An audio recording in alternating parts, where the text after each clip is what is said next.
നമസ്കാരം, welcome to a new video. നമ്മൾ ഇന്ന് ഡിസ്കസ് ചെയ്യുന്നത് 8th സ്റ്റാൻഡേർഡിലെ ഫോഴ്സ് ആൻഡ് പ്രഷർ ചാപ്റ്ററിലെ പ്രഷർ എന്ന് പറയുന്ന ആ ഒരു പോർഷനാണ്. അതിന് മുമ്പായിട്ട് ഫോഴ്സിൽ നമ്മൾ contact force, non contact force, ഇത്തരം കാറ്റഗറീസ് നമ്മൾ പഠിച്ചു കഴിഞ്ഞു.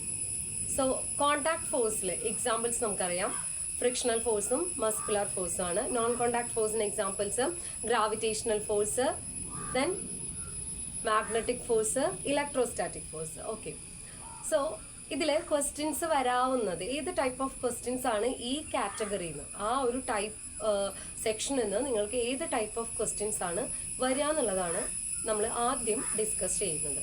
ഓക്കെ, ചിലപ്പോൾ ക്വസ്റ്റ്യൻ ഇങ്ങനെയാവും, which of the force is responsible for the falling of objects. അങ്ങനെ ഒരു ക്വസ്റ്റ്യൻ വന്നു കഴിഞ്ഞാൽ കുറച്ച് ഫോഴ്സ് തന്നിട്ടുണ്ട് നിങ്ങൾക്ക്, അതിൽ നിന്ന് ഏത് ഫോഴ്സ് ആയിട്ട് നിങ്ങൾ തിരഞ്ഞെടുത്ത് എഴുതുക? അതെ, ഏതെങ്കിലും ഒരു ഒബ്ജക്റ്റ് താഴേക്ക് വീഴുക എന്ന് പറയുമ്പോൾ ഏത് ഫോഴ്സ് ആണ് അവിടെ വരുന്നത്? അതെ, ഗ്രാവിറ്റേഷണൽ ഫോഴ്സ് ആണ്. ഇനി ഒരു ഒബ്ജക്റ്റ് മൂവ് ചെയ്തുകൊണ്ടിരിക്കുന്ന ഒരു ഒബ്ജക്റ്റ് സ്ലോ ഡൗൺ ആയി, അല്ലെങ്കിൽ അത് നിന്നു, അങ്ങനെയാണെങ്കിൽ ഏത് ഫോഴ്സ് ആണ് അവിടെ വരുന്നത്? യെസ്, ഫ്രിക്ഷണൽ ഫോഴ്സ് ആണ്. അല്ലെങ്കിൽ ഓപ്പോസിറ്റ് ഫോഴ്സ്, ഒരു ഒബ്ജക്റ്റിൽ ആക്ട് ചെയ്യുന്ന ഓപ്പോസിറ്റ് ഫോഴ്സ് ഏതാണ്? ഓപ്പോസിറ്റ് ഡയറക്ഷനിലോട്ട് ആക്ട് ചെയ്യുന്ന ഫോഴ്സ് ഏതാണ്? അങ്ങനെ ഒരു ക്വസ്റ്റ്യൻ വരികയാണെങ്കിലും ഫ്രിക്ഷണൽ ഫോഴ്സ് തന്നെയാണ് ആൻസർ വരിക. ഇനി ഒരു സിറ്റുവേഷൻ തരികയാണ്, ഒരാൾ സൈക്കിള് ചവിട്ടിക്കൊണ്ടിരിക്കുകയാണ്, പെട്ടെന്ന് സൈക്കിൾ ചവിട്ടുന്നത് സ്ലോ ആക്കി അല്ലെങ്കിൽ നിർത്തി, സൈക്കിൾ നിന്നു. അപ്പോൾ ഏത് ഫോഴ്സാണ് അവിടെ ആക്ട് ചെയ്യുന്നത്? സൈക്കിളിൻ്റെ ടയറിൽ ആക്ട് ചെയ്യുന്ന ഫോഴ്സ് ഏതാണ്? Frictional force. ബോട്ട് തുഴഞ്ഞുകൊണ്ടിരിക്കുകയാണ്, അയാൾ ആ തുഴച്ചിൽ നിർത്തുവാണെങ്കിൽ അവിടെ ആക്ട് ചെയ്യുന്ന ഫോഴ്സ് ഏതാണ്? Frictional force. ഇത്രയുമാണ് ആ സെക്ഷനിൽ നിന്ന് വരാവുന്നത്. പിന്നെ നമുക്ക് ഒരു കാര്യം കൂടെ ഞാൻ ഇന്നലെ പറയാൻ വിട്ടുപോയത്, വീക്കായിട്ടുള്ള, ഏറ്റവും വീക്കായിട്ടുള്ള ഫോഴ്സാണ് ഗ്രാവിറ്റേഷണൽ ഫോഴ്സ്. വീക്കസ്റ്റ് ഫോഴ്സ് എന്ന് പറഞ്ഞാൽ ഗ്രാവിറ്റേഷണൽ ഫോഴ്സാണ്. ഇത്രയും പോർഷനാണ് കഴിഞ്ഞ, ഇത്തരം സെക്ഷനാണ്, ഈ ടൈപ്പ് ഓഫ് ക്വസ്റ്റ്യൻസ് ആണ് കഴിഞ്ഞ ആ ഒരു കോണ്ടാക്ട് ആൻഡ് നോൺ കോണ്ടാക്ട് ഫോഴ്സിൽ നിന്ന് വരാവുന്നത്. ഓക്കെ, അപ്പോൾ ആദ്യമായിട്ട് നമുക്ക് പ്രഷർ എന്താന്ന് പറയാം. What is pressure? Pressure is the force acting per unit area. ഒരു യൂണിറ്റ് ഏരിയയിൽ ആക്ട് ചെയ്യുന്ന ഫോഴ്സ് ആണ് pressure. Okay, pressure is the force acting per unit area. So pressure is the force acting per unit area. Force by area, അതാണ് pressure. Force by area. ഇനി അതിൻ്റെ SI unit നമുക്ക് നോക്കാം. ഫോഴ്സിൻ്റെ SI unit ആണ് newton, ഏരിയയുടെ metre square. So അതിൻ്റെ SI unit എന്ന് പറയുന്നത് ന്യൂട്ടൺ പെർ മീറ്റർ സ്ക്വയർ അല്ലെങ്കിൽ pascal. Okay, newton per metre square or pascal. പ്രഷറിന്റെ unit newton per metre square or pascal. So what is pressure? Force acting per unit area which is pressure. Okay okay, ഇതിൽ ആകെ പഠിക്കാനുള്ളത് definition നമ്മൾ already പഠിച്ചു കഴിഞ്ഞു. What is pressure? Force acting per unit area. ഇനി ഇതിൽ നിന്ന് വരാവുന്ന ക്വസ്റ്റ്യൻ എന്ന് പറയുന്നത്, നമുക്ക് ഡെയിലി ലൈഫ് സിറ്റുവേഷൻസ് തന്നിട്ട് അതിൽ നിന്ന് what is the reason behind this situation, അങ്ങനെയാണ് ക്വസ്റ്റ്യൻ വരിക. ഫോർ എക്സാമ്പിൾ, നമ്മൾ എപ്പോഴും ഒരു നെയിൽ, ആണി കണ്ടിട്ടുണ്ടാവില്ല എല്ലാവരും. ഓക്കെ, ഒരു ആണി നമ്മൾ എടുക്കുകയാണെങ്കിൽ അതിൻ്റെ ഒരു എഡ്ജ് എങ്ങനെയായിരിക്കും വരുന്നുണ്ടാവുക? ഒരു എഡ്ജ് ഇത്തിരി ഷാർപ്പായിരിക്കും, മറ്റേ എഡ്ജ് ഇങ്ങനെയായിരിക്കും. ഓക്കെ, അപ്പോൾ ഒരു എഡ്ജ് നല്ല ഫ്ലാറ്റ് ആയിരിക്കും, അവിടെ ഏരിയ കൂടുതലായിരിക്കും. ഇവിടെയോ ഏരിയ ഭയങ്കര കുറവായിരിക്കും, എഡ്ജ് ഭയങ്കര ഷാർപ്പായിരിക്കും. സോ ഇവിടെ ഏരിയ കൂടുക എന്ന് പറഞ്ഞാൽ എന്താണ് അവിടെ സംഭവിക്കുന്നുണ്ടാവുക? ഇവിടെ ഡിനോമിനേറ്റർ ആണ് ഏരിയ. ഏരിയ കൂടിക്കഴിഞ്ഞാൽ ടോട്ടൽ വാല്യൂ കുറയും. അപ്പോൾ ഞാൻ ഈ ആണിയുടെ കേസിലോട്ട് വരാം. ഇതിൽ ഞാൻ ആണിയുടെ ഈ ഭാഗമാണ് നമ്മളൊരു വാളിൽ തറച്ചു കയറ്റുന്നത് എന്ന് വിചാരിക്കുക. അപ്പോൾ ഈ ഭാഗം തറച്ചു കയറ്റുമ്പോൾ നമ്മൾ അപ്ലൈ ചെയ്യുന്ന ഫോഴ്സ് അപ്ലൈ ചെയ്യുന്നത് ഈ എഡ്ജിലാണ്. ഓക്കെ, സോ ഈ എഡ്ജിൽ ഫോഴ്സ് അപ്ലൈ ചെയ്യുമ്പോൾ ഈ ഭാഗം ഈസി ആയിട്ട് വാളിൽ തറച്ച് കയറും. ഇനി ഞാൻ ആ ആണീനെ തിരിച്ചാണ് വെച്ചത് എന്ന് വിചാരിക്കുക. ഈ ആണി തിരിച്ചു വെക്കുമ്പോൾ എന്ത് സംഭവിക്കും? ഞാൻ സെയിം ഫോഴ്സ് ഇവിടെയും അപ്ലൈ ചെയ്യുന്നുണ്ട്, പക്ഷെ ആണി വാളുമായിട്ട് കോണ്ടാക്ട് വരുന്ന ഭാഗം ഏതാണ്? ഈ ഭാഗമാണ്. നമ്മൾ അതേ ഫോഴ്സ് അല്ല, അതിൽ കൂടുതൽ ഫോഴ്സ് അപ്ലൈ ചെയ്താലും ആ ആണി ആ വാളിൽ തറഞ്ഞു കയറില്ല. ഓക്കെ, അവിടെ എന്താ കാരണം? ആ വാളുമായിട്ട് കോണ്ടാക്ട് വരുന്ന ഭാഗത്ത് ഏരിയ കൂടുതലായിരുന്നു.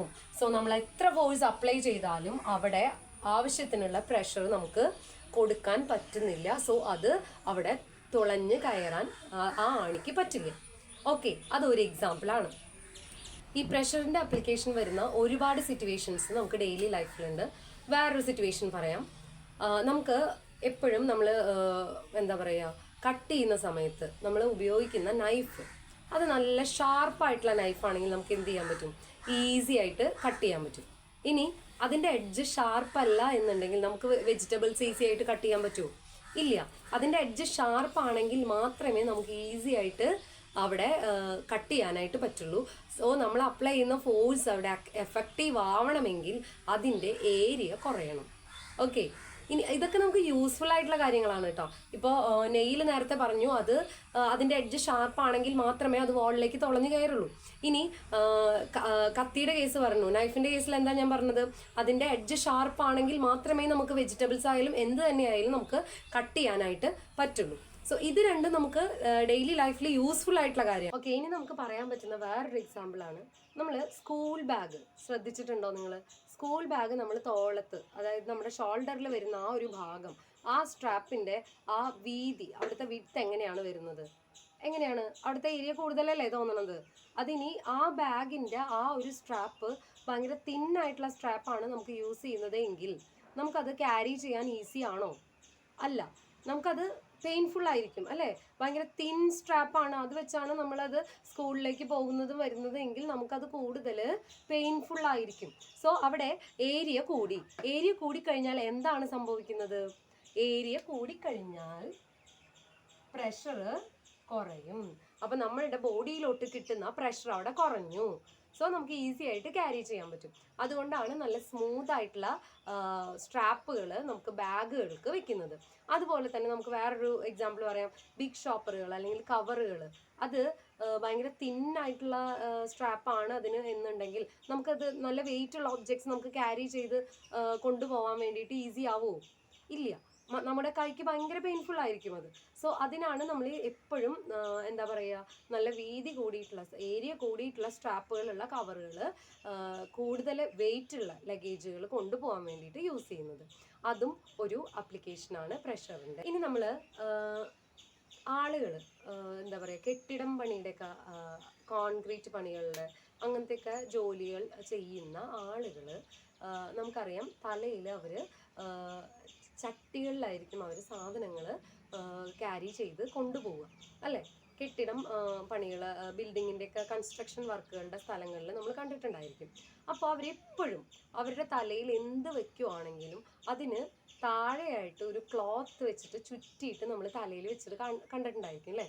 അത് എന്തിനു വേണ്ടിയിട്ടാണ് അവർ ആ ക്ലോത്ത് ചുറ്റിയിട്ട് തലയിൽ വെക്കുന്നത്? അത് കഴിഞ്ഞിട്ടാണ് അവർ ആ ലോഡ് തലയിലെടുത്ത് വെക്കുന്നത്. എന്തിനായിരിക്കും അത് അവർ ചെയ്യുന്നുണ്ടാവുക? യെസ്, ആ ലോഡ് ഡയറക്റ്റ് വെച്ച് കഴിഞ്ഞാൽ എന്താ സംഭവിക്കുക? അവിടെ സർഫസ് ഏരിയ കുറയും. അപ്പോൾ ആ ലോഡിൻ്റെ വെയിറ്റ് കുറച്ചധികം നമുക്ക് നമ്മുടെ തലയിലോട്ട് വരും. ആ ക്ലോത്ത് തലയിൽ ചുറ്റി വെച്ചിട്ടാണ് നമ്മൾ ആ ലോഡ് വെക്കുന്നത് എങ്കിൽ അവിടെ സർഫസ് ഏരിയ കൂടണു. അപ്പോൾ ആ ലോഡിൻ്റെ ഫുൾ പ്രഷർ നമ്മുടെ തലയിലോട്ട് വരുന്നില്ല. നമുക്കത് പെയിൻ ഇല്ലാതെ തന്നെ നമുക്കത് ക്യാരി ചെയ്യാൻ വേണ്ടിയിട്ട് പറ്റും. അതിന് വേണ്ടിയിട്ടാണ് അവർ ഈ ക്ലോത്ത്, നല്ല കട്ടിയിലുള്ള ക്ലോത്ത് ചുറ്റിയിട്ട് അവർ തലയിൽ വെക്കുന്നത്. സോ പ്രഷറിൻ്റെ ഡെയിലി ലൈഫ് ആപ്ലിക്കേഷൻസ് ഒരുവിധം കവർ ചെയ്തിട്ടുണ്ട്. സോ നമ്മളിനി ഇത് നന്നായിട്ട് പഠിക്കേണ്ടതാണ്. ഇതിന് ക്വസ്റ്റ്യൻ വരാൻ സാധ്യതയുള്ളത് ഞാൻ പറഞ്ഞു. ഈ ഡെയിലി ലൈഫ് സിറ്റുവേഷൻസ് തന്നിട്ട് എന്താണ് അവിടെ സംഭവിക്കുന്നത്, അതാണ് ക്വസ്റ്റ്യനിൽ വരിക. ഓക്കെ, അപ്പോൾ നിങ്ങൾ മനസ്സിലാക്കേണ്ട ഒരു കാര്യം, അവിടെ സർഫസ് ഏരിയ കൂടുന്നോ കുറയുന്നോ? ഒരു കാര്യം നോക്കുക, സർഫസ് ഏരിയ കൂടിക്കഴിഞ്ഞാൽ അവിടെ പ്രഷർ കുറയും, സർഫസ് ഏരിയ കുറഞ്ഞു കഴിഞ്ഞാൽ അവിടെ പ്രഷർ കൂടും. സോ ഏരിയ കൂടിക്കഴിഞ്ഞാൽ പ്രഷർ കുറയുവാണ് ചെയ്യുന്നത്. അപ്പോൾ ചില സിറ്റുവേഷൻസിൽ അത് യൂസ്ഫുൾ ആണ്. സോ ഏരിയ കുറഞ്ഞു, ഇപ്പം നൈഫിൻ്റെ കേസിലായാലും നെയിലിൻ്റെ കേസിലായാലും ഏരിയ കുറയുന്നതാണ് നല്ലത്. ഓക്കെ. ഇനി നേരെ തിരിച്ച് ബാഗിൻ്റെ സ്ട്രാപ്പ് അല്ലെങ്കിൽ ഞാനിപ്പോൾ പറഞ്ഞു ആ ലോഡ് വെക്കുന്നത്, അതിനൊക്കെ ഏരിയ കുറഞ്ഞു കഴിഞ്ഞാൽ എന്താണ് സംഭവിക്കുക? അവിടെ പ്രഷർ കൂടും. നമുക്കപ്പോൾ അത് ഈസി ആയിട്ട് ക്യാരി ചെയ്യാനോ അല്ലെങ്കിൽ നമുക്ക് അത് പെട്ടെന്ന് എടുത്ത് കൊണ്ടുപോകുമ്പോഴോ തലയ്ക്കും കൈക്കും ഒക്കെ കൂടുതൽ നമുക്ക് പെയിൻ ഉള്ളതായിട്ട് തോന്നും. ഓക്കെ, ഇത്രയാണ് പ്രഷറിൻ്റെ സെക്ഷനിൽ ഇമ്പോർട്ടൻ്റ് ആയിട്ട് വരുന്നത്. ഇനി നെക്സ്റ്റ് വരുന്നത് ലിക്വിഡ് പ്രഷറും ഗ്യാസ് പ്രഷറും ആണ്. നമുക്കത് നെക്സ്റ്റ് ക്ലാസ്സിൽ ഡിസ്കസ് ചെയ്യാം. Okay, thank